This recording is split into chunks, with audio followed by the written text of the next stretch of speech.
விசுவாவசு வருடம் ஐப்பசி மாதம் 3ஆம் தேதி, அதாவது அக்டோபர் மாதம் 20ஆம் தேதி 2025ஆம் ஆண்டு நமக்கு இன்று தீபாவளி வருகின்றது. இன்று நாம் கங்கா ஸ்நானம் செய்கின்றோம். கங்கா ஸ்நானம் செய்து நம்முடைய பாவங்களை எல்லாம் போக்கிக் கொள்கின்றோம், புண்ணியத்தை பெறுகின்றோம்.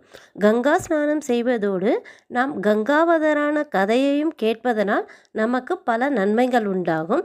அந்த கதையையும் இன்று நாம் கேட்போம். ஸ்ரீராமரும் லக்ஷ்மணரும் விஸ்வாமித்திரருடன் மிதிலையை நோக்கி சென்று கொண்டிருக்கின்றனர். வழியில் கங்கா தடத்திற்கு வந்த பொழுது ஸ்ரீராமர் கங்கையை பற்றி கூறுமாறு கேட்கிறார். கங்கையை ஏன் திரிபதகாமினி என்று சொல்கிறார்கள் என்றும் கேட்கிறார். அப்பொழுது விஸ்வாமித்திரர் முருகன் பிறந்த வரலாற்றையும் கூறுகிறார்.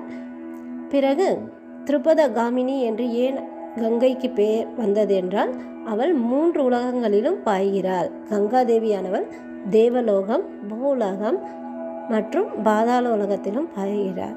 அதனாலேயே அவளுக்கு திரிபதகாமினி என்ற பெயரும் வந்தது. இஷ்வாக்கு குலத்தில், அதாவது ஸ்ரீராமர் பிறந்த இஷ்வாக்கு குலத்தில் சகரர் என்ற ஒரு மன்னர் இருந்தார்.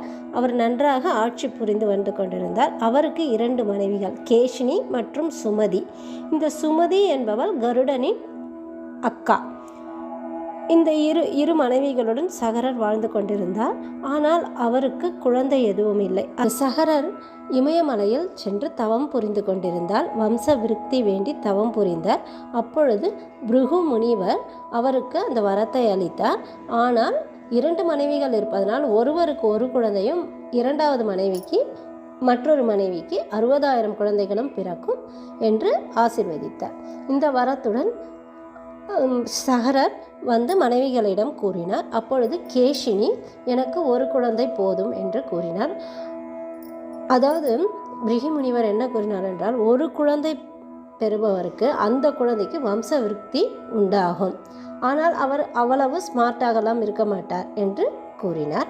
இந்த 60,000 குழந்தைகள் பிறக்கிறது அல்லவா, அந்த குழந்தைகள் நல்லா ஸ்மார்ட்டாக இருப்பாங்க. ஆனால் அவர்களுக்கு வாரிசு எதுவும் வராது, வம்ச விருத்தி இருக்காது என்று கூறினார்.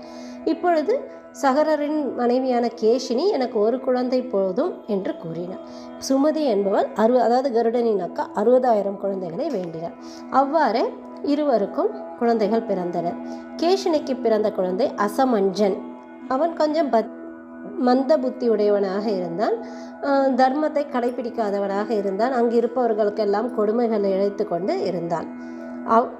இந்த 60,000 குழந்தைகளும் நல்ல பராக்கிரமசாலிகளாக விளங்கினர். இந்த அசமஞ்சனுக்கு ஒரு குழந்தை பிறந்தது. அந்த குழந்தையின் பேர் அம்சுமான். ஆனால் அந்த அம்சுமான் மிகவும் தர்மவான், எல்லோரும் விரும்பக்கூடியவனாக இருந்தான். இந்த அசமஞ்சன் மிகுந்த எல்லா மக்களுக்கும் தொல்லைகள் கொடுத்து கொண்டு வந்ததால் சகரர் அவனை நாட்டை விட்டு துரத்தி விட்டார். பிறகு அவர்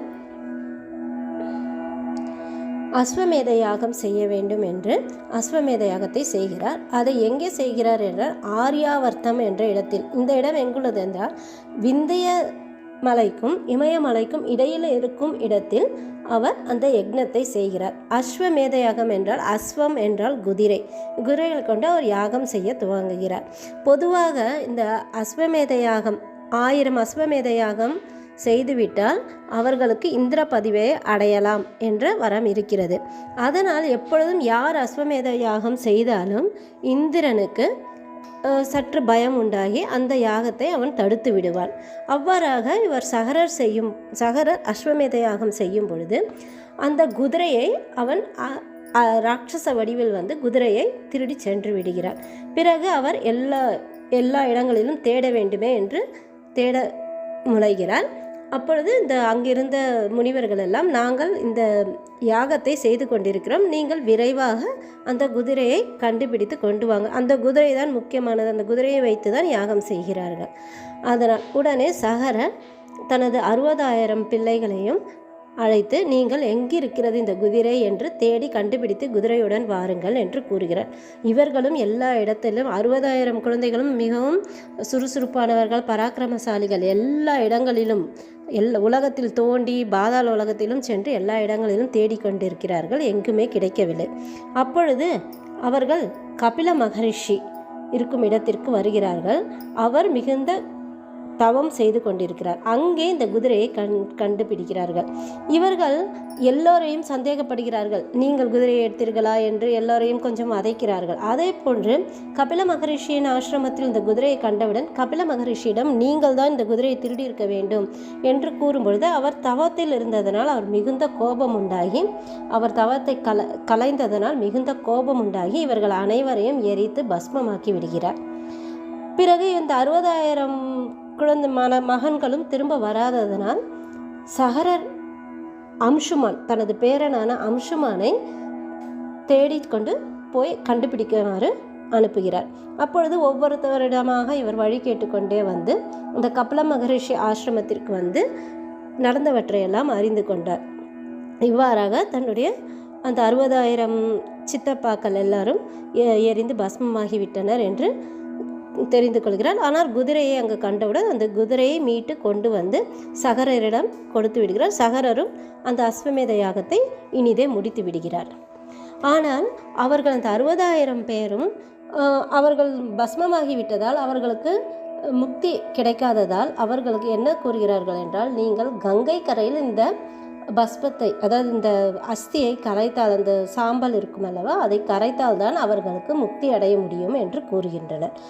பிறகு அம்சுமானும் எவ்வளவோ முயற்சி செய்தும் கங்கையை, ஏனென்றால் கங்கையை அப்பொழுதெல்லாம் தேவலோகத்தில் மட்டுமே பாய்ந்து கொண்டிருந்தார்.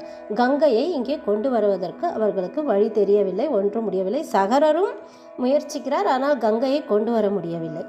அம்சுமானாலும் கொண்டு வர முடியவில்லை. அம்சுமானுக்கு பிறந்த திலீபன் என்ற மகன் அவனும் மிகுந்த பிரயத்தனப்படுகிறான், ஆனால் கங்கையை கொண்டு வர முடியவில்லை. திலீபனுக்கு பிறந்த மகனே பகீரதன் என்பவன். அவன் கடும் தவம் புரிகிறான்.